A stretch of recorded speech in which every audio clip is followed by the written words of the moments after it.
sponsored by our YouTube channel. Head over to the Feelings Over Facts YouTube and give us a subscribe and a like. Thank you.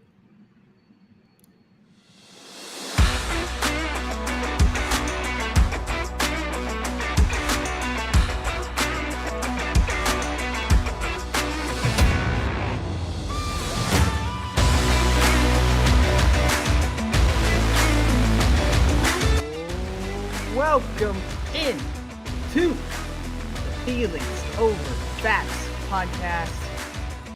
I'm your host, Zach Simmons, here with my co-host, Daniel Jones, aka DJ. DJ, how are you feeling? Man, I'm feeling nostalgic. It's been a minute. Yes, What a bodacious return for the Feelings Over Facts podcast.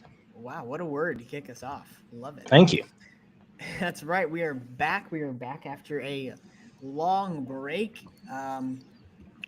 I've been going through some life shifts. I've moved across the entire country. Life has been a little hectic lately, so we had to take a little bit of pause on the podcast. But we are back. We're going to be back to doing weekly podcasts.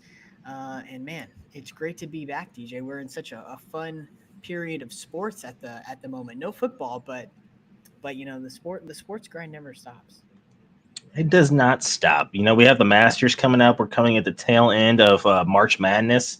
Then after that, we'll hit that playoff grind with the NHL and the NBA. So still a lot to talk about. Plus, an exciting end to the Premier League season coming up. So a lot to cover. Oh yes. Oh, and baseball started. And baseball. Yep, can't forget about that. National pastime. You know, we cover lots of sports here, so we are never without a period to talk about our feelings over our facts about sports. But we are glad to be back. A little bit of stuff off the top. If you're not yet subscribed to the Feelings Over Facts YouTube, head over there and give us a subscribe. We stream our podcast live on YouTube every week. And you can catch us there on YouTube and throw some questions in the chat if you ever want to ask us any questions for the podcast, as well as head over to our Feelings Over Facts Instagram and TikTok and give us a follow. We post lots of fun shorts over there. Lots of fun content. All right. DJ, we are back. We are right in the middle. Well, towards the end, actually, of the March Madness tournament. We're kicking it back off on our first podcast back right at the end of the March Madness tournament. The Final Four starts this upcoming weekend. So wanted to go ahead and kick it off with let me do what missed the show first before we go into our first segment. We've taken such a long break, man. I'm forgetting how we operate things around. He's forgot the format, people. I gotta remember the format. All right, what missed today's show? The NCAA president wants to ban player props from being banned or from being bet on in public betting markets. Personally, I think that would be a fantastic idea.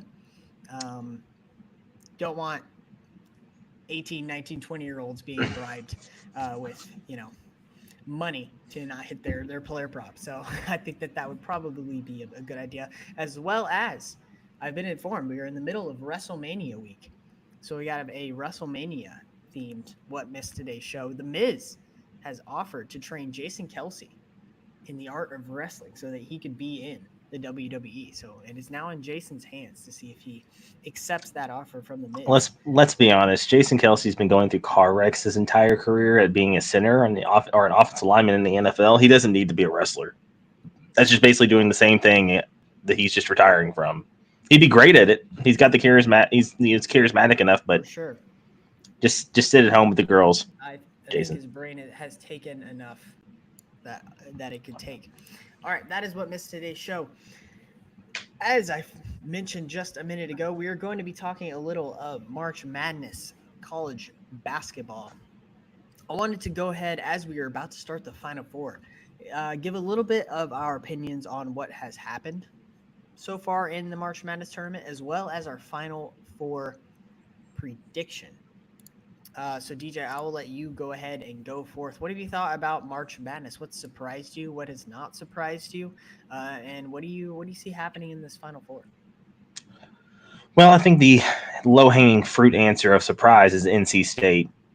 To be honest, here, I mean, what a run! You know, they have not. The last time they were in the Final Four, they won the whole thing. So repeat of history. You know, history does like to repeat itself. One, I think it was 41 years ago.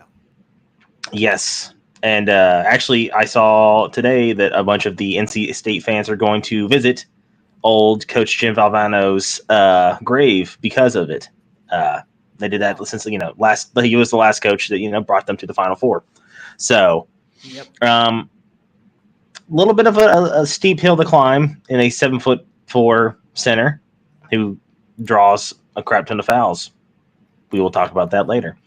Uh, I think they were like a 9-point dog last time I checked, according to Vegas. And Yeah, yes, and then I think UConn's an 11.5-point favorite against Alabama. So they are. some major upsets would need to happen for UConn versus Purdue not to be the Final Four championship game. Yeah. But that's what NC State's been doing this whole tournament. Since you brought up NC State, let me talk about this. NC State is not a good team. They're very bad. They were ninth in the. They think about this. They were ninth in their conference, and now they are in the Final Four. They have 14 losses on the season. No team with 14 losses has ever made it to the national championship game. Alabama, Purdue, and UConn, the other three teams that are in the Final Four, have 15 losses combined. So coming into the tournament, NC State, not very good, but they have turned it around in quick order. And DJ Burns, the big fella, is just absolutely dominating and making his case for player of the tournament for sure. He's absolutely electric to watch, and I think it's hilarious that he's a big man that actually is not really that good at rebounding. He doesn't really rebound that much, which I think is hilarious.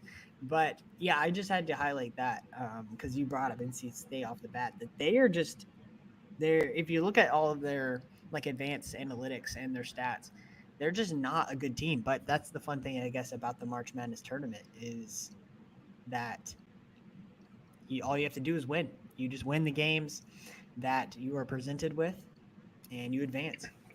we have an election coming up, and feel pretty confident that if DJ Burns put his name into the election, he would actually have a chance to win because of how much everybody loves watching him in his story right now. Yeah, He was originally at Tennessee, transferred to Winthrop, made the tournament, with Winthrop, and then went to NC State, and he's just setting the world on fire. Him and his team. It's not just him. He's not a Dalton Connect or an EB. mhm. To dominating the game by himself, but he makes his team better and does little things maybe that I don't think get enough credit. I heard Chuck Yeah, call him like he calls him the college version of Zach Randolph, and I definitely see that. I could definitely yeah, see a Zach Randolph yeah, esque player. yeah. Zach or I think they're Zebo is a about the same little size. Zebo is a little bit less thick though. Let's be honest here. Yeah, Um, they do but play. Zebo They was do play the great. same. Yeah, for So sure. Zach Love, Zach it's Randolph. just it's what March Madness is about. It's about those Cinderella stories and making deep runs, and we haven't we've had that in the last couple of years where we haven't had like just big up favorites. Last year we didn't no one seed made the Final Four at all. Yeah, and No. this year we have two, but we still get that nice Cinderella story. I mean, last year was Yeah. FAU, this year's NC State. So this is what March is about. Getting hot at the right time and catching teams in stride. Very true. Very true. So now that we touched on NC State, I just wanted to touch on UConn for just a second because this is one of the greatest back-to-back runs in college basketball that we've ever seen, and that's I'm not being uh, hyperbolous at all. It's just straight up a fact. They are on a run. They have 10 straight games, counting last season and this season, in the March Madness tournament. They have of winning every single one of their March Madness games by 10 or more points. Nobody has even come close to beating them this year or last year. Um, so UConn is on an absolutely incredible run. And they They ran through are their conference too. They just absolutely destroyed their conference. The Big East had nothing, had no answer for them. yeah, they look unbeatable, which leads into my let's go ahead and do Final Four predictions. Um, I've got UConn beating Alabama. I think that they're going to beat them handedly. I think that I think that the game that they struggle with will be the championship game.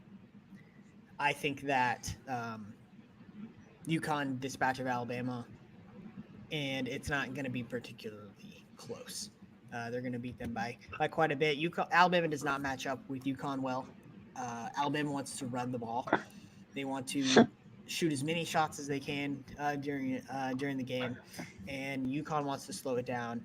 And usually, the better team dictates the pace. And if Alabama is not able to speed up UConn, which I don't believe that they're going to be able to, because nobody does, UConn's going to destroy them. So I've got UConn beating Alabama pretty easily. And then I've got Purdue over NC State in a close one. I think that this is going to be a really good game, an all timer possibly. I mean, you've got um, one of the best college basketball players in recent memory in Zach Edey.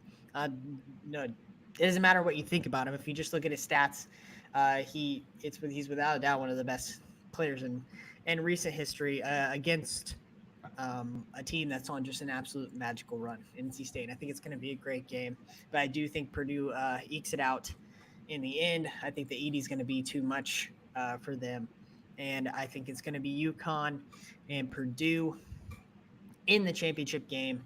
Um, and then I think this game will be a much closer game than UConn has had, and I think that they'll struggle with Purdue, but I think that they'll get the job done, and we'll see UConn be back-to-back champs. Just the way that they're playing right now, um, I can't see them losing.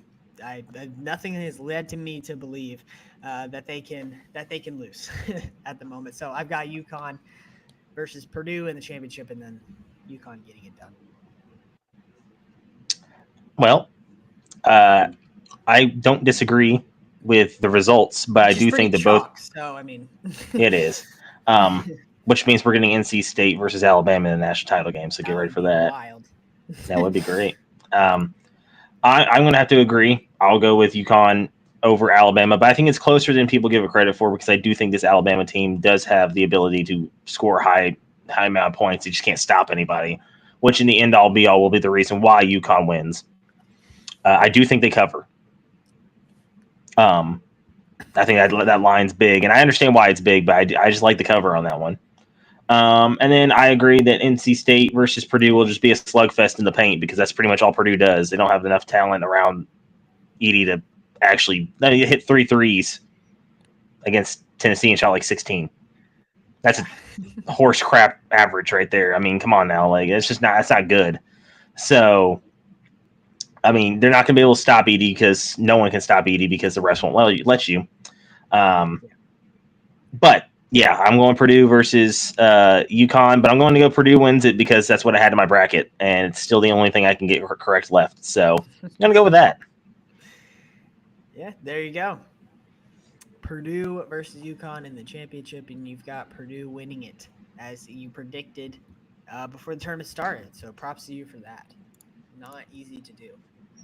Who'd you have? All right, I had Arizona. I know. They did not. Yeah, I know they're laughing at me. They did not make it there. They did not make it even to the Elite Eight. So, way to go, me on that one. All right, that is a little bit of our March Madness Final Four predictions. DJ, since our last podcast, I mean, a lot has happened in the world of sports, but one of the most 2 months worth. Yes, one of the most important things is NFL free agency happened, and it happened, and it was a crazy one. A lot of stuff went down, so I wanted us to kind of go ahead and have a little bit of a segment here where we could talk about everything that transpired with NFL free agency. Again, what surprised us? What what we thought was going to happen did happen. Some big moves from your Tennessee Titans we can talk about. Um, I'll let the floor be yours. Take it wherever you would like to start off.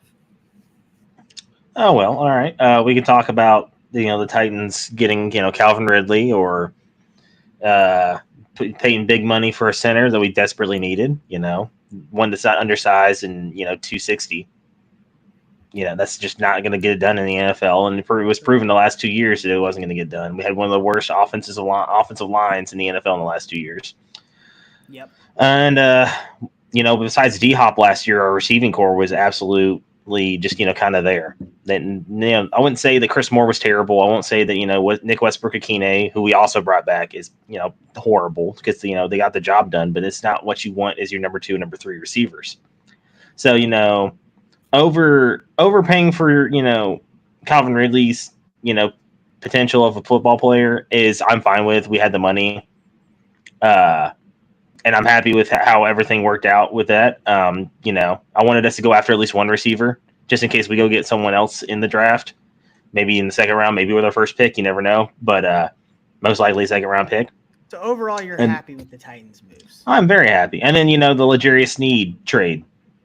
Can't hate it. Don't hate it. Didn't have to give up a lot. Had to pay him a lot. But that's what this is the you suck tax you have to pay when you don't hit on your draft picks. You have to go overpay in free agency. Yeah, I think that the biggest surprise for me with the Titans is that they're making so many we're going to be competitive this season moves, which I mean that's fair. Everybody wants to be competitive, but usually you do that whenever you know that you have specifically a quarterback and as well a head coach that you believe in and know can be successful. And I guess in my opinion, and I think even in the most optimistic Titans fans' opinion, they're still a little bit uncertain about if Will Levis is gonna be that. I mean, you're a big Titans fan. I know you always appreciate them. I think that you wouldn't say with 100% certainty that you think Will Levis is going to be like a stud NFL quarterback. But I can appreciate that Rand is putting so much confidence in him and spending a lot of money to support him with a good cast to at least give him a shot. Because if they didn't have a good team around him, I mean, he stood zero chance. So I mean, it's basically he didn't play a ton last year, so this is really his 9 games. Yeah, this is really his first. I mean, he played 9 games. Wow, I did not know it was that many. I think so. Yeah, sounds right. This is going to be his first offseason as the no doubt starter. They have a first-year head coach, so a lot of question marks. Even though they're making a few big signings. I will say this. If the great Tom Brady, the best quarterback of all time, said that Will Levis has got the it factor, you should probably listen to him. That's all I'm saying. That's all I'm saying. Fair enough. Very, very fair. We shall see.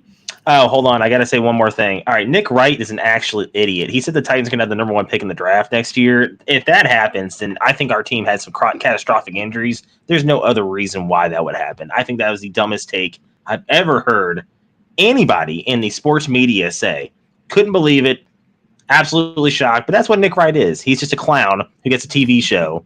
I can do that, except I don't get dumb stuff tattooed on my body because I think the Chiefs are going to go undefeated and win the Super Bowl. No, yeah, they won the Super Bowl, but anybody can call that. Right. Yeah, Patrick Mahomes. Oh, and also the Pat McAfee show. Hold on. Last one.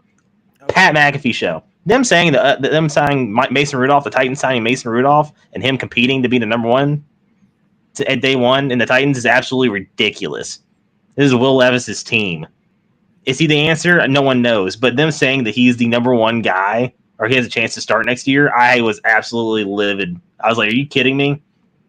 Once again, national media gives the Titans zero respect and actually does the research about who's going to start and whatnot. Yeah, I mean, I think it's going to be a quarterback competition quotation marks. It's one of those we know who's going to be the starter. They're just competing to say that they're competing just because this guy's young. First podcast back. and you're trying to tilt me like this already.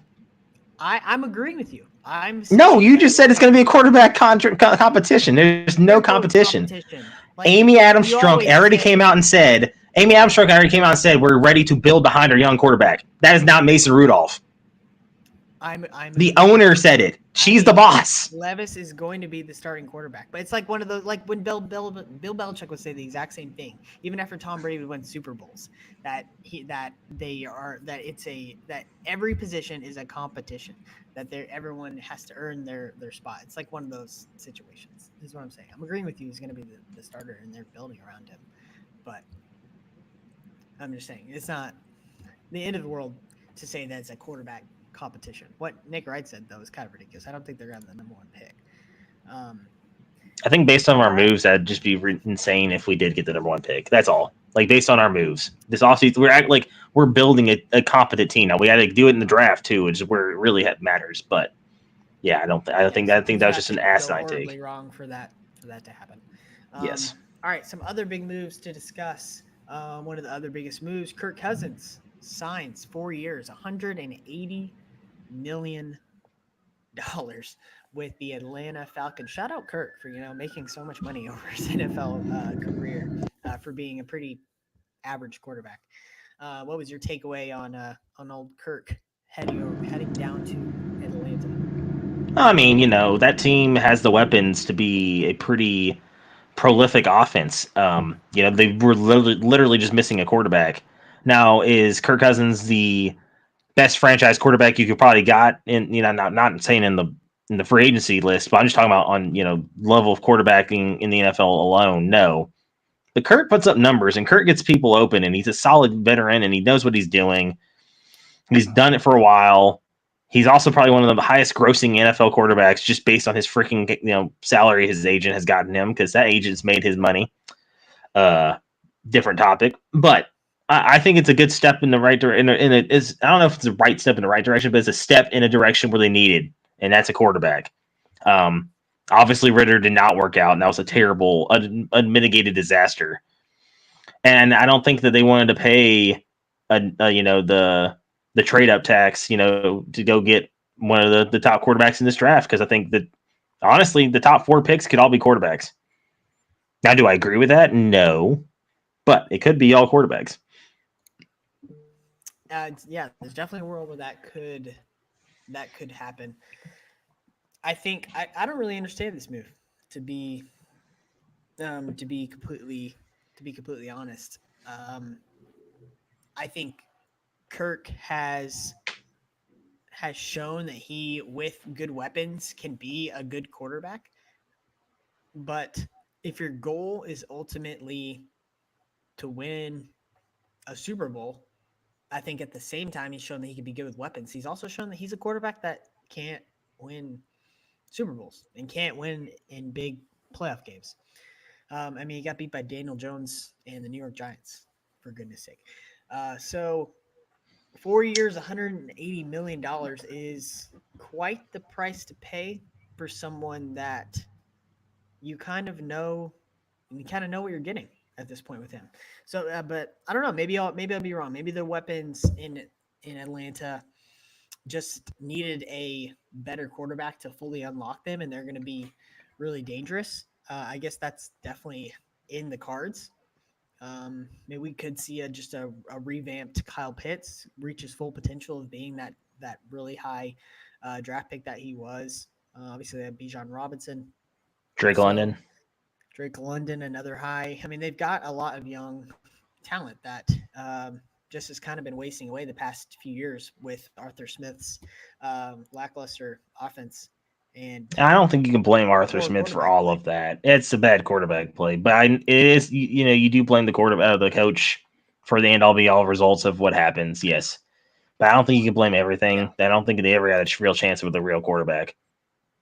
Yeah. All right. Another big one that happened: Russell Wilson signed to the Pittsburgh Steelers, where they will be paying him $1.2 million for 1 What year. A steal! So for the Denver Broncos, will be covering like 99% of his salary and his cap for the next, I think it's 2 years. is what they're eating with his dead cap with cutting him after this year. I think so. After 2 years of like 40 million, I believe they're done. I think is what they got to with cutting him. I'll go ahead and go first on this one. I I kind of like this for the Steelers. I think they have a good solid roster. I think that Russell Wilson is a quarterback that's shown that in the biggest spots he can be clutch and he can win big games. Obviously, he's shown that. He has not shown that recently, so it's still a little bit of a question mark that if he's going to be able to get it done this late in his career. But I like this for the Steelers at the price that they're getting him. I think that it's honestly a bargain. And then also they bring in Justin Fields to that's going to be a true quarterback competition, in my opinion. I agree. I think that's going to be a legit like in training camp in preseason. Whoever earns this job is going to get it in the week 1 starter. I think it's going to be Russell Wilson. I'm like 70% sure it's going to be Russell Wilson who starts the year, but at the same time, I'm like 100% positive that at some point we're going to see Justin Fields during the season be the starter. So, yeah, what was your opinion on the Russell Wilson and I guess Justin Fields to the Steelers? You know, another team that was just kind of floundering there without a quarterback. So you have to make a move of some sort. You can't just sit there with the talent that the Steelers have, especially on the defensive side of the ball. They kind of are aging out a little bit here and a little bit. You know, I know that Cameron Hayward is pretty much maybe got 2 or 3 years left, and he's probably calling it quits on their career, which, you know, great career for him. You still have TJ Watt, who's one of the best pass rushers in the league, and then you got Minkah Fitzpatrick, who's probably the best safety in the league right now. Yeah. That's just my opinion. But I mean, you know, honestly, they have a great receiver in George Pickens, but he also has never had a quarterback that can get him the ball consistently. Now, the question is, can Russ and Justin Fields do that? I don't know, because they both had struggles. Well, not so much Russ, but Fields has had struggles with getting his best playmakers to ball consistently. That scares me. Yeah. I think Russ can do it, but I do think Russ has too big of a head sometimes, and he thinks that he can, whatever he thinks is the right answer, he just does it without actually thinking about what he's doing. Yeah, that's just the outward opinion. I can't actually tell you definitively, you know, going inside the organization, being like, oh yeah, Russ is, you know, got his head up his butt, thinks his stuff don't sink. you're right. You know what I mean? Anyway, so I mean, for the Steelers as an organization and where their football team is at, I like it. Do I like Russ? No. Do I like Fields? I do, but I don't blame the Bears for doing what they did. You know, Yeah. Why not reset with a way better, you know, weapons around another quarterback? I get it. Is it fair to Justin? No, but I get it. Yeah, I'm totally right there with you. All right, we gotta talk about it. We gotta make DJ cry. Derrick Henry to the Baltimore Ravens, 2 years, 16. I don't know if I like $million. how happy you were about trying to make me cry. I'm not happy about it. I was just saying it's just gonna make you sad talking about it. Derrick Henry to the Baltimore Ravens. This one, I think a lot of people saw coming. It was either them or the Cowboys, in my opinion. DJ, what is your thoughts on this? As Derrick Henry parts ways with your Tennessee Titans. You know, once again, I think we all saw it coming, especially as Titans fans. Actually, let me interrupt you 1 sec. We got one thing in the chat. Nick in the chat is saying, as a player, how much better do y'all think DJ Moore is than Pickens? Fields had more get 1,300 yards last season. I'm not sure what point he's trying to make with the yards, but I think DJ Moore's better than George Pickens for sure. DJ Moore has been doing it longer, so of course we have a bigger sample size. Yeah, I think George. I would definitely. I mean, I'd take DJ Moore too. Let's be honest; it's not that shocking to say that. I just don't know. Pickens, I don't think we've had enough sample size to see enough of what he can do consistently. Like, he has big flashes, big gains where he just shows up, you know. But personally, I think you still have to go with DJ Moore. Yeah, for sure. All right, sorry to interrupt you. I just wanted to engage our chat. Of Back course. to your Derrick Henry to the Baltimore Ravens. Well, he almost got traded there midseason, so definitely knew that they were They on the did list confirm of. that they did give an offer for him. They did, and it was about 75% done, according to Derek. About to be moved. I'm happy that he got another payday. He's one of the better running backs in the league still. I mean, with that atrocious offensive line, he was still in the top 5 in yards, I'm pretty sure, which is insane, especially as close to 30 as he is. He's still performing that high of a level. Um, he's a Titans legend forever. I just hate that he's not going to get over 10,000 rushing yards as a Titan.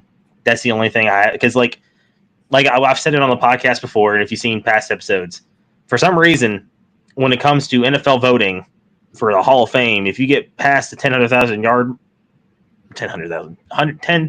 yard career rushing yard mark, Yeah. uh, they pretty much consider you a Hall of Fame esque player. He's missing some rings, of course, that would help as well, and I do think that Baltimore isn't a bad landing spot for him, even though they used He'll to be be a eligible rival of for ours. rings this year. Yeah. Yes. How many yards You know, has he for 10,000? Do you know? I have to look it up. He's close ish. I think he needs like another Yeah, 1,000 yard. 9,502. So 500 yards. So he'll get Yeah. that. He stays Yes. healthy this season. He'll get that. No. Yeah. But we'll see because Lamar does like to run it himself. So how's this? I'm curious to see how this offense is going to be because I feel like last year they did a good job of trying to get weapons around Lamar for him to be able to throw the ball. Bateman, Flowers. You still have Mark Andrews and Isaiah Likely. I mean, last year you had Odell, but he's gone. That's a solid still like receiving weapon core. But now you have a big boy running back when they do love to run the ball, so they can still do that. I don't know if let's see how Derek's going to like it because they're going to have to split carries because I think KJ Dobbins will be back next year. And he was looking really good until he tore his Achilles, which I really hate for him. Or his Achilles? I think it's his Achilles, right? Yeah, that sounds he right. ruptures Achilles. Yeah. And he's still So, without a team right now as a free agent, which is kind of sad. oh, that's right. He is a free agent. You're right. I thought he was still in the Ravens. I don't know why I thought that. Nope, it was his last season. Well, there you go. Never mind. All right. So, yeah, I guess Derek's going to be the bell cow because Gus Edwards went to LA, to the Chargers. So, Yep. the thing about Derek is you have to give him the ball 15 to 20 times a game. Can they commit enough carries to him where they don't try and just let Lamar do what Lamar does, which he's very good at? Don't get me wrong. I'm not, crapping on Lamar at all. Guy, I think he's a 2-time MVP now. Guy's insane. Great player. But it's going to be interesting to see how that team runs their offense around Derek. Because, like I said, you have to run your offense a certain way. And I think that's kind of one of the reasons why the Titans' offense hasn't moved in the last 2 to 3 years because we had to keep it a certain way with Derrick Henry. Right. Personally. Yeah. So I'm right. Yeah, I totally agree with you. So I'm right there with you. Yeah. Here's the thing with Derrick Henry. You have to give him 15, like you're saying, 15 to 20 carries a game, and that's when he's most effective because the defense gets absolutely exhausted trying to tackle an absolute monster of a man coming at you the entirety of a game, and they get exhausted. And then come fourth quarter time, if the game's still close, the defense is exhausted, and you can do play action and you can do other stuff as well as run him, and it's much more effective in closing time and winning time. And the Titans have won a lot of games doing that.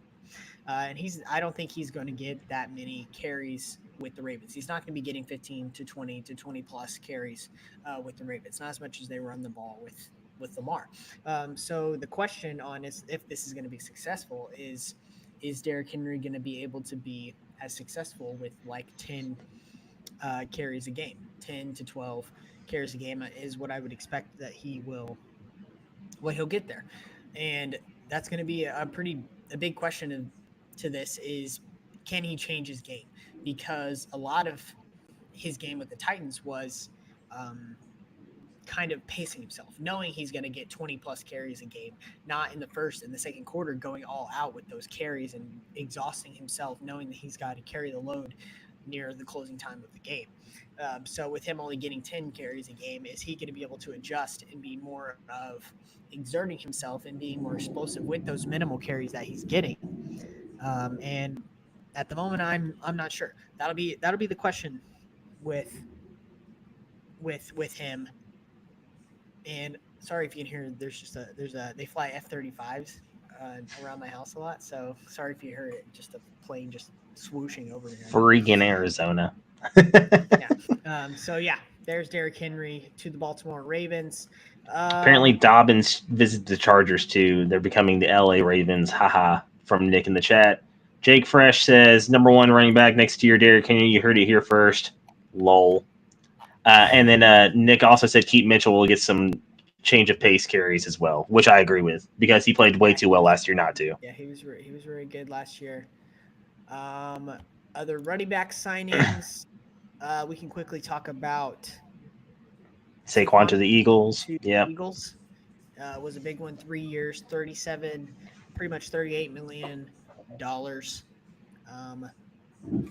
Adding him to this Philadelphia offense. It's very interesting. It's a move I did not see. This is one of the more surprising free agency signings for me. I did not see him going to their division rival, teaming with Jalen Hurts in Philadelphia. But in my opinion, for the Eagles, this is not a good. It's hard to say a bad move, because I do think Saquon is really good. I think he's a top 5 running back in the NFL. Is extremely explosive. He can do a lot of really good things for them. But the Eagles are not a running back away from a Super Bowl. If you watch them near the end of last season, their secondary, the back half of their defense was just getting absolutely torched. And I think that's where they needed to address a lot of their team with the money that they had available. Not making a running back one of the highest paid running backs in the league on your team. Instead, investing that money in the back half of your defense, where you were consistently getting beat near the end of last season. Technically, are not a running back away from winning the Super Bowl. Technically, they did go get a safety. Signing. They did. They got Blanken. C.J. Gardner-Johnson. C.J. Gardner-Johnson. Why am I thinking Blankenship? He's still there. He's their other starting safety. They re-signed him. They re-signed Blankenship. I think he's still there. Yeah, he is. But yeah, that's my opinion on Saquon to the Eagles. It was a sexy move for the Eagles. I feel like it's just too tempting not to. They lost Swift to the Bears. So, I get it. Yeah, you went and got one of the better running backs, fixed a hole that you just had. Yes, I did see what Fresh just said in the group or in the chat. I was just laughing at. Fresh says, "Do you think Caleb Williams is a feminine guy? And what do you think? Wait, how do you feel about his chances of colors on his phone / and nails? Feel about his choice of colors? No choice. Sorry, on you're his right. phone and nails. Honestly, I have no idea what the color. Whatever floats your boat, Caleb. Means. I think whatever floats your boat. Teams are going to say if he can throw touchdowns and win football games, that he can color his nails whatever he wants. Yeah, it could be his marketing. Yeah. Whatever. Sorry, you were talking about Saquon to the Eagles? Yeah, I talked to a couple of Eagles fans, and they're like, I don't love it. It's like, it'll be nice to have, and he'll be another addition to, their passing game, and maybe they'll actually run the ball a little bit more, because for some reason they didn't want to do that last year. But, it's just one of those things where it's going to be exciting, at least. Is it going to win them a Super Bowl? Not guaranteed. And they also lost, Fletcher Cox and Jason Kelsey, 2 massive pieces on both sides of the ball. So some big holes to fill in. Defensive line-wise, they're not as in trouble with, Jalen Carter and Jordan Davis. I think they'll be okay. They'll be able to make up for it a little bit. But it's a move with a very good offense with just an insurmountable amount of weapons, we know it. The Slim Reaper, Devontae Smith, A.J. Brown, Barkley, Goddard. That receiving core, the receiving wise, the ball, like getting the ball to their weapons is going to be fun to watch. And Jalen just does what he's supposed to and turn the ball over, they'll be fine. Yeah, I think it'll be interesting to see them next season for sure. Any other big free agency Josh topics Jacobs that to the you want Packers. to discuss? Josh Jacobs to the Packers, 4 years, Aaron Jones to the 4 Vikings. years, $48 million. Yeah, the Vikings and the Packers kind of just swapped running backs. What? Or sorry, what? They did not. I was like, wait a minute. The Raiders. I will Yeah, say that is the $48 for Josh Jacobs, which is the highest total number of money that a running back got this offseason. $48 million over 4 years. I will say that's the most, the Vikings going and picking up a former Packer player is the most Vikings thing I've ever seen in my life. I don't know why, but they keep doing it. It's like, oh yeah, you used to play for the Packers and you don't want to go there anymore? Cool, come to Minnesota. It's like, okay. Yeah. Yeah, that'll be interesting. I'm not totally sure what to make of Josh Jacobs to the Packers, but other the free Packers agency offense, they've moves. got lots of young.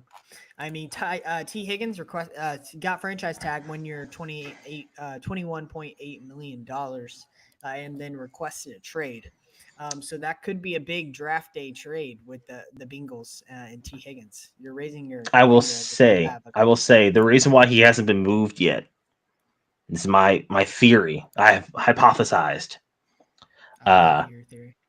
Is this receiving class is very good, and I think that receivers on the trade market are being held back because of how good this receiving core is, and so people are not trading for receiver as fast or as soon as they normally would maybe in other years because of how good this receiving class is, especially the higher end when you have, Marvin Harrison Jr., Malik Neighbors, Rome Odunze. There's some decent guys in the second round. They're really good. And, the chat's going off about Brandon Ayuk coming to the Titans for some reason. I agree with Nick. I don't think there's a chance at all. I think that once we went and got... Roll it out. I mean, you know what? Let Ram cook. Apparently he's been doing some stuff. I'm sure the Eagles never thought they had a chance to get A.J. Brown as well. And that happened, so... Too soon? I mean, that's just a mean move, man. Like, come on. Why are you bringing up bad stuff? I didn't bring up bad stuff about you or your team. Mean. Yeah, no, I'm kidding. Let's talk about Gabe Davis to the Jaguars. There's another move too. I just thought about that. Gabe Davis to the Jags, leaving Buffalo. $39 million. Yes. Hollywood Brown to the Chiefs. Somehow 1 year, $7 million for Hollywood Brown, which completely surprised me. I very much thought he was going to get a lot more money, but I guess that's the Patrick Mahomes tax, I believe, or anti-tax. He's the next receiver where they sign for less money to be able to play with Patrick Mahomes, I guess. And then the next year they go to some other crappy team that doesn't have a quarterback, and then everybody's shocked that their production falls off. Yeah, E.g., Juju Smith-Schuster, Sammy Watkins. The list goes on. I can keep going. Yeah. Nicole Hardman. Nick says Hopkins and a second for Brandon Ayuk. I don't think that's happening. I wouldn't do that if I was the Titans. Christian Wilkins to the Raiders for big money. That's another big move. Yep. That Raiders D-line just got a whole lot better. Crosby. Yes. And Wilkins. Wilkins. D-line is going to be definitely a force to be reckoned with. One of the biggest trades, actually, of the offseason, which it hasn't been talked about a lot because it was between two teams that not a lot of people really care that much about, is Brian Burns getting traded to the Giants. Brian Burns, one of the best defensive players in the league for sure. I would say and top 20. And them pairing them Giants. Them pairing them with Thibodeau and Dexter Lawrence, that defensive line just got even nastier. Yep, exactly. And Thibodeau had a great year too. Potentially could draft a quarterback. All right. So, and speaking of draft, so that's kind of our free agency reaction to a lot of the biggest free agency moves. Anything else for agency wise, DJ? You wanted to highlight? Uh, I think we covered a lot of the big can't ones. really think of anything at the moment, and I'm sure we miss some people. So if we miss people, just comment on the chat, and we'll talk about it later. Yeah, for sure. All right. Or if you're We watching this later on, just put it put it in the comments, and we'll read those and respond. we respond to all comments. All right, let's go ahead and have a little bit of NFL win total talk before we move on to our little bit of mock draft talk. I think we can. We'll obviously go through the win totals closer to the NFL season. So I just wanted to kind of talk about a little bit of, if you have them in front of you, some of the ones that surprised you with the win totals. Some that you immediately saw and were like, that seems wrong. Yeah. What are your thoughts on the NFL win totals being released? Well, I will say unbiasedly, I'm not going to talk about the Titans win total because I don't think that's fair. Last year I had them winning the division, so we all knew how that we all saw how well that went. So I'm gonna let you actually go first because I'm curious to see what you think because I haven't looked as in deep depth into it as I needed to, but just kind of going. Honestly, giving the Broncos 5.5 as an over under might just be generous because I don't think that team's gonna be very good at all. Just saying. You're saying under 5.5? Yes. Okay. Just kind of going off the shooting from the hip here a little bit. Yeah. Tampa over 5.5 or 8.5. I actually think that one actually is going to hit because they're in an atrocious division, and who knew that Baker Mayfield was going to have a renaissance in Tampa? Yeah, it's an interesting one. The one that really stuck out to me is the Chicago Bears over under 8.5. They won 7 games last season. In my opinion, and I guess we'll talk about this here in a second when we talk mock draft. Caleb Williams is an unbelievable prospect. He's the best quarterback prospect since Trevor Lawrence. As far as like a prospect, obviously Trevor Lawrence hasn't panned out in the NFL as well as people thought. But as far as a prospect coming into the NFL, Caleb Williams is he might be the best since Andrew Luck, honestly. He might be a better prospect than Trevor Lawrence.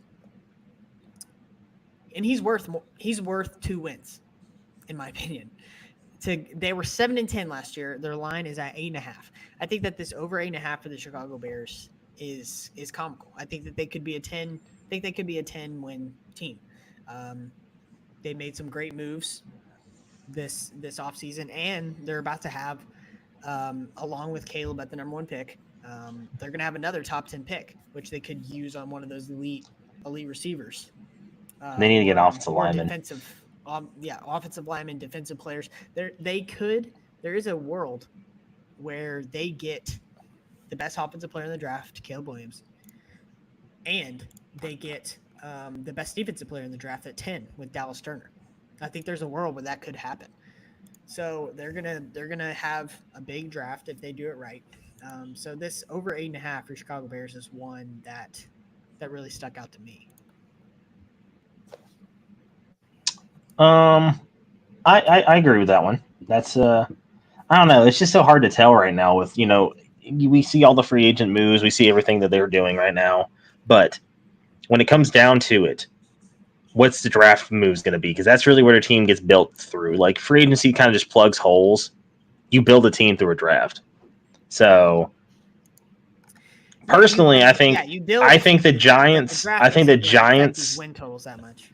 I think the Giants 6.5. I think they can get over that, depending on who they draft a quarterback. Yeah, I think they're going to be rolling with Daniel Jones to start the season, I would say.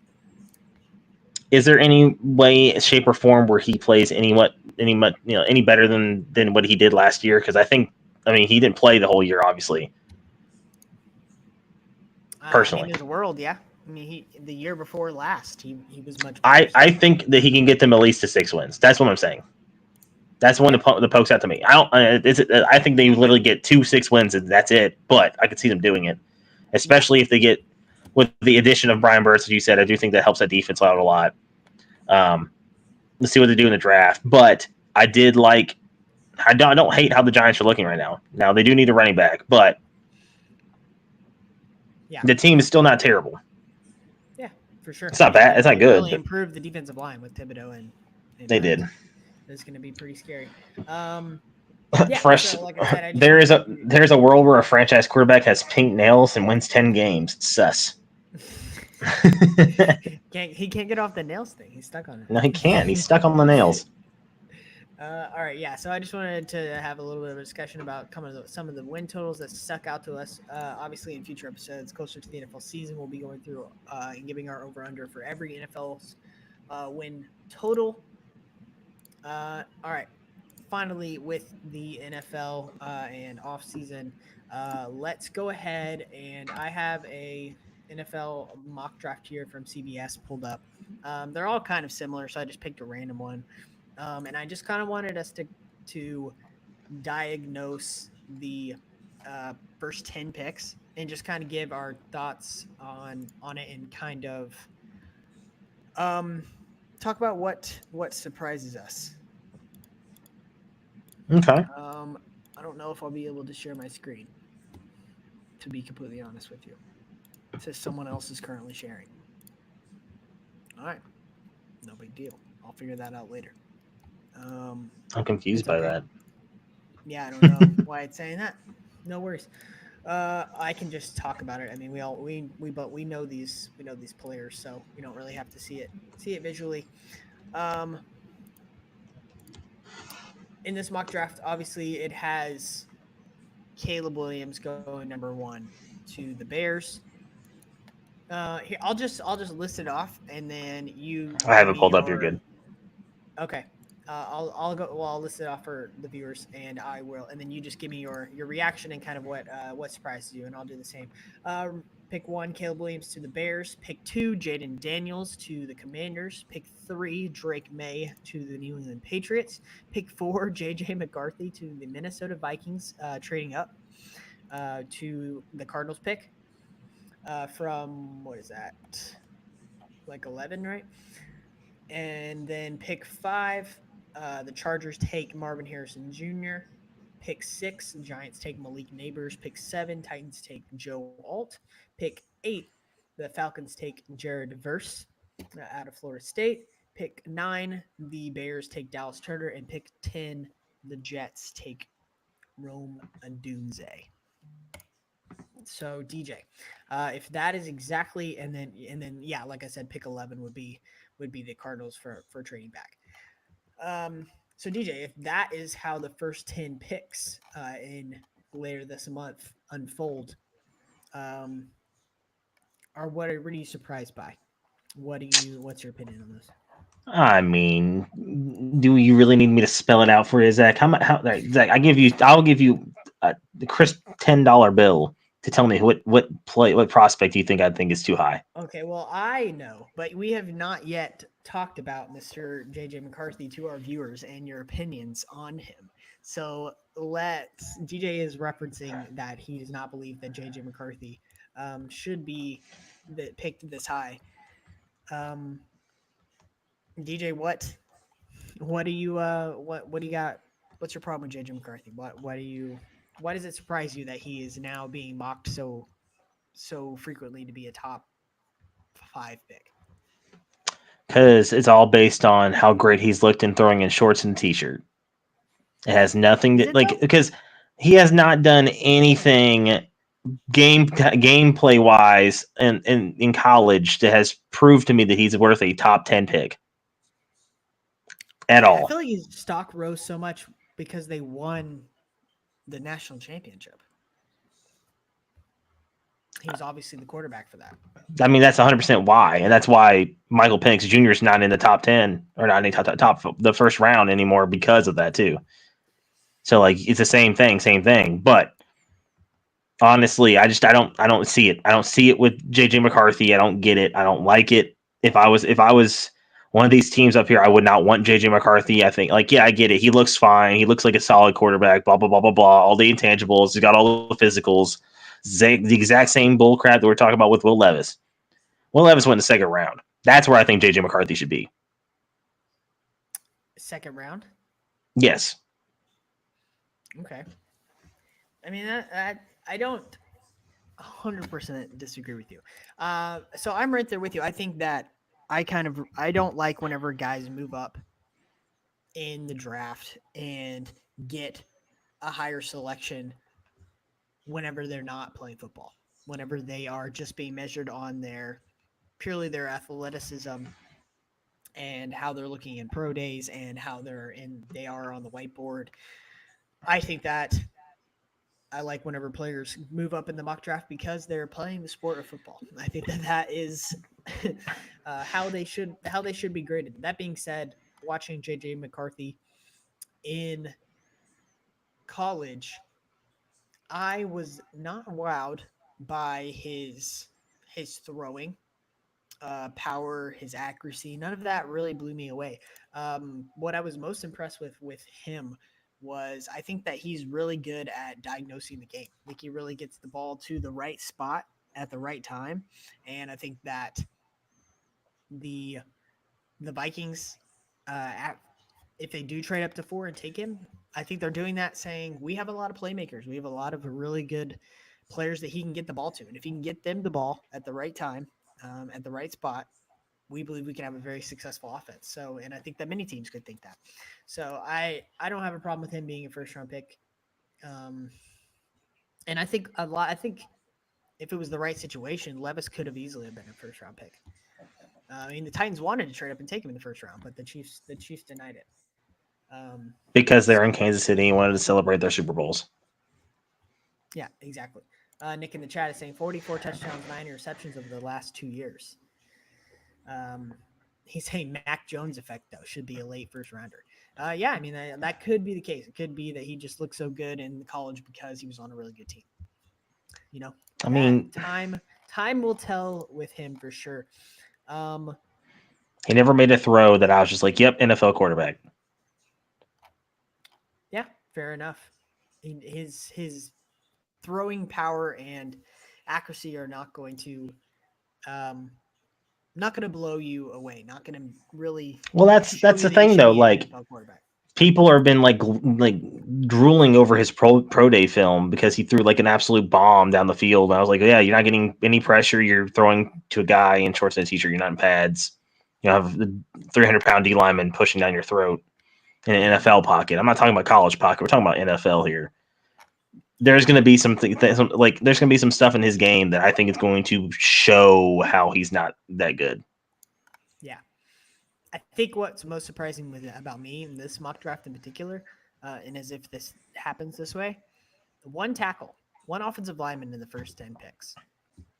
I will also say GMs and teams know that NFL games are a lot of times won in the trenches. And if you have a bad O-line, you're not going to be very successful. So one tackle in the first 10 picks, I really can't see it going that way. I think there's going to be minimum 2 offensive linemen in the first 10 picks.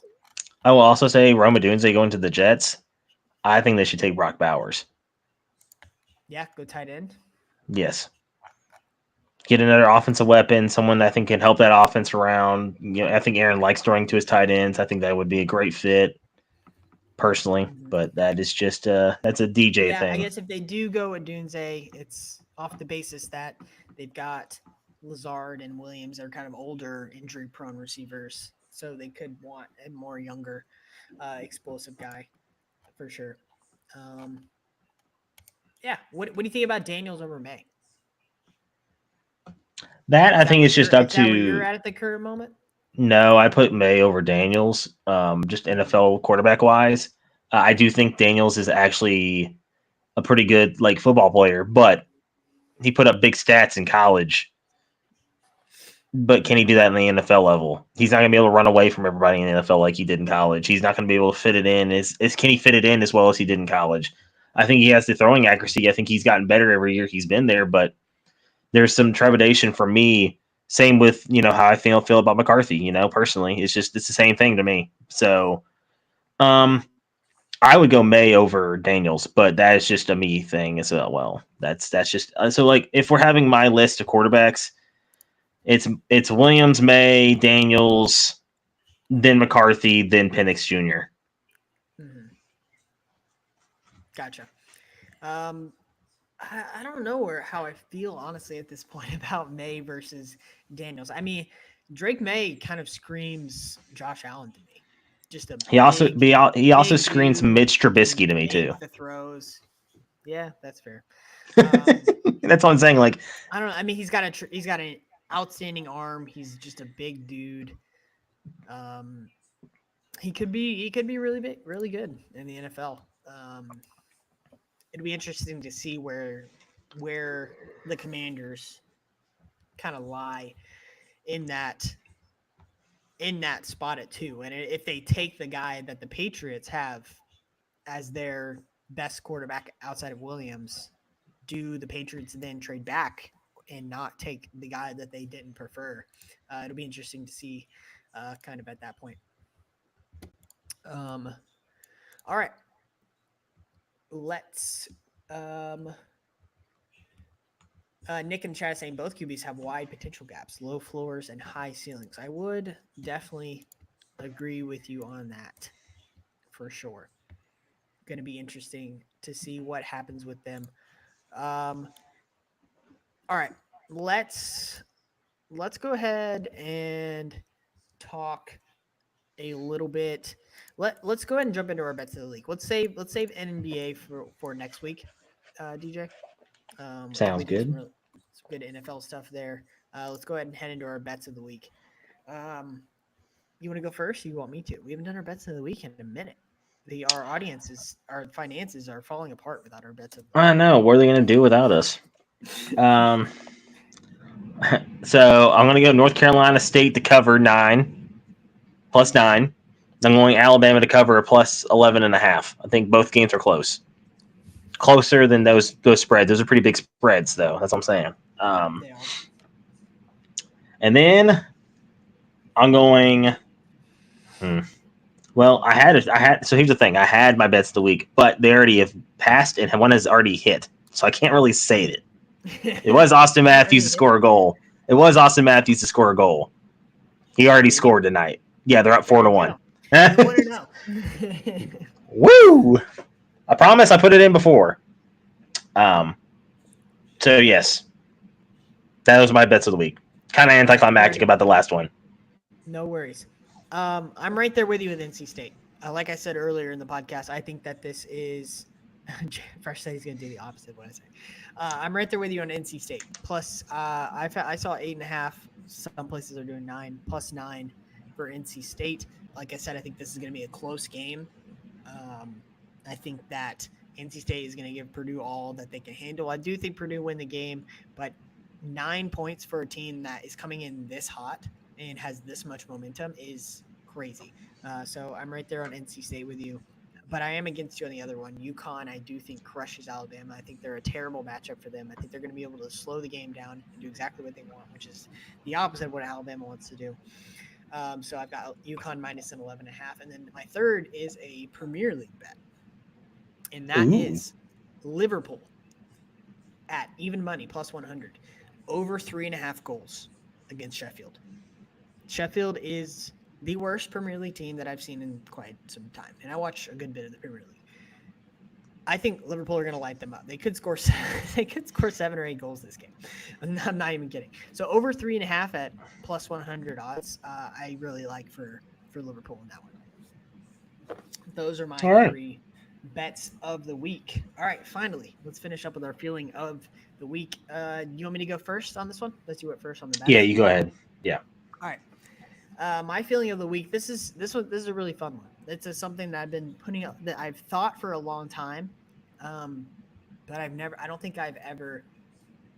Yeah, we do need to fix the back. I haven't got my Nick in the chat saying, Zach, we got to fix that background of yours. I haven't been able to set up my podcast background yet. I'm getting there. I wouldn't say mine's that great either. You got some stuff, and you got some actual stuff in the back of yours. Mine is literally just a white wall. It looks like I'm in like a prison. To be honest, That's what I've heard some people call the state of Arizona sometimes, man. I don't know. there you go. All right. I'm kidding. My feeling of the week. It doesn't really apply as much for NFL because it's just one game, but in the NBA, mostly in the NBA is where I got this feeling of the week from. Kind of the NHL, I guess it can also apply. And that is that we're in a 7-game series. We're usually in a 7-game series. You always get the best team wins because it's hard for a team that in like a one game, like a March Madness or like in the NFL, like an underdog can be better for one day. But usually in a 7-game series in the NBA and in the NHL, the better team usually wins. My feeling of the week is that the seeding in the NBA, I guess in the NHL as well, if you get the number 1 seed, you should be able to pick your opponent. And then from the number 2 seed should get to pick their opponent after that. It shouldn't be that you just get the 8, 9, or you get the 8, you get the 7 based on the record. You should be able to pick your opponent. A great example of why I believe this is this year. The Celtics are going to have the number 1 seed in the East. They've already clinched it. They're way too far ahead of the Bucks. They're going to have the number 1 seed. The Philadelphia the Philadelphia 76ers are it's coming down to, it looks like they're going to get the 8 seed. And they're going to get Joel Embiid back right at the same time that the playoffs start. And they're going to be an 8 seed. They're not going to be an actual 8 seed. With Joel Embiid and him coming back, they're way better than that. And then I think if the Celtics were able to pick their opponent out of the available teams that made the playoffs, they would not pick the Philadelphia 76ers with Joel Embiid to be their first round opponent. That's going to be a heck of a series to have the first round. So that is my feeling of the week, that you should be able to pick your opponent for these series. So to be honest, though, if Joel Embiid comes back, they'll be in a play-in tournament, and then they'll probably get the 7th seed. But there's a world where they could be the 8. There's a world where they could not get out of the play-in, though, as well. Yeah, well, I'm saying if they do get the 8. Okay. Then yes. They'll be facing okay. Literally round 1. Whereas I think, in my opinion, with Embiid, the 76ers are probably the 3rd best team in the East. So it's fair. I agree with that. That's kind of where my point originates. That I think it would make the most sense for you to be able to like pick your opponent. That would also be like super interesting. Like they can do like a little draft thing. It would be. Fresh. Let's do 100 likes, and then Zach will shave his mustache on stream next week. If this video gets 100 likes. So I'm changing my feeling of the league. I kind of told you ahead of time what it was going to be, but I'm changing it. The NFL banning the hip tackle, I think it's absolutely ridiculous. They've literally been telling people that go to wrap up around the hip. Yeah, I think it's absolutely, because they've literally been teaching people how to tackle that way, 100 like the last 5-7 years, like specifically. So what are defensive players supposed to be doing? Just like 2-hand touch? Are we going to flag football? Like, what are we doing? Because they're taking away the tackling and tackle football. It's getting a little ridiculous. Yeah, they're making it really hard to be able to actually hit people. Yes. Mike asked, what about the new kickoff rule? I actually kind of love it. It's forcing kickoffs to be a part of the game again. New kickoff rule, because I haven't fully so did you watch any of the XFL games last year? So is it kind of like where they stand like 10 yards apart, like way down the field, and they kick it at that point? So if they have to kick it in the kickoff zone, which is the 20-yard line and between the 20-yard line and the goal line. They have to kick it in that area. If the ball misses the short of it, the ball goes to the 40 or the 30, something like that. If it just goes touchback, it goes to 30. 30. No, 30. And if it hits the kickoff area and rolls into the end zone and touchback, then it goes to the 20. So it's forcing people to kick it to the returner. Okay, so if they kick it short of the end zone but past the 20, they have to return it? Yes. They can't. Okay. That's interesting. I don't think there's a clear catch. I feel like I kind of like that. because I feel like kickoffs recently, since they moved it up, have just been kind of like a nothing play. Like it's been Well, it's I not think been there's only very like interesting a. because there's been so many touchbacks. Like I nobody's think ever returning kicks. I want to say there's only like a 22% return rate last year. Right, that sucks. Like kickoff returns are one of the most fun plays in. It's one of the most exciting plays of football. Yes, 100% agree. Yes. So I actually love Well, it. I'm also a fan of this rule because if it Yes. makes the game more exciting, I'm always for that. There we go. Well, I'm also a fan of this. I'm also right there with you. Fresh on next episode. Can you have a rundown of the UFL? UFL. Yeah, let me brush up on my UFL. Figure that The out. brand new league. Yeah. There you go. But yeah, that's my feeling of the week. I just don't like the hip drop tackle. I think it's like the defense is impossible. We're just gonna play. What we're gonna end up doing is playing 7-on-7, where the offenses try to do the exact same thing against each other, and then there's ghost tackling on them here soon. or ghost tackling. Where you catch the balls, where you down at? Yeah, we're heading towards it. Sad. All right. Thank you for listening to the Feelings Over Facts podcast. We will be back again next week. Be sure to head over to our YouTube and subscribe. Thank you. From the Feelings Over Facts podcast, I'm your host, Zach Simmons. He's my co-host, Daniel Jones, a.k.a. DJ. Good morning and good night. Tell somebody you love them.